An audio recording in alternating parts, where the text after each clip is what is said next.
Over here for the MMLA Membership Committee and the Credit Guide TV with...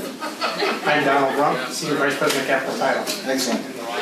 Donald, you were up testifying in front of the Michigan Banking Committee today. Yes, it was. Yeah, and that went really well. And I like the point that you brought up about secondary mortgages and home equity lines of credit and how those are affecting refinances and foreclosures. Can you tell me a little bit about what you talked about today? Well, basically, I gave an example today. Let's say that it's a $100,000 house and have an $80,000 first mortgage, and let's do it to 100% LTV and have a $20,000 equity line. Right. And so now the people, they sell their house and they pay off that first $80,000 mortgage. Of course, that gets discharged because people got their $80,000, right. And then the $20,000 goes to the bank, but because it gets paid to zero, it doesn't mean that they actually release that lien. Right. And that's where the problems really come up, because now that couple, who could be a really nice couple, not intending to hurt anybody, 3 years down the road, they need some cash. Well, they deal with that same bank. That's where they have their checking account and everything else, and they think that it's some sort of a line that they can write a check off of. So they write a $10,000 tuition check.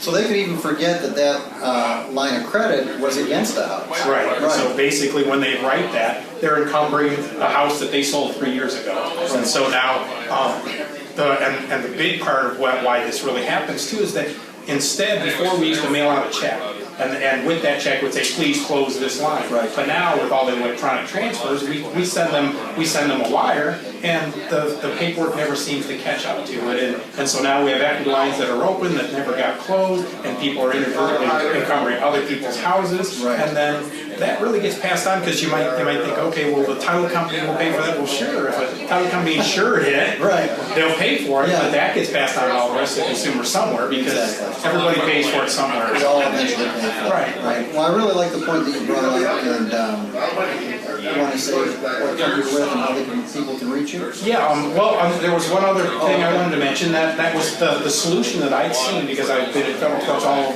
over the nation, is in some states they have, if the title company sends the money to the bank to pay it down to zero, that they will automatically close the equity line. And so that makes it so that the mistake doesn't happen. So if it comes from the title company, they close it out. And I'm at Capital Title.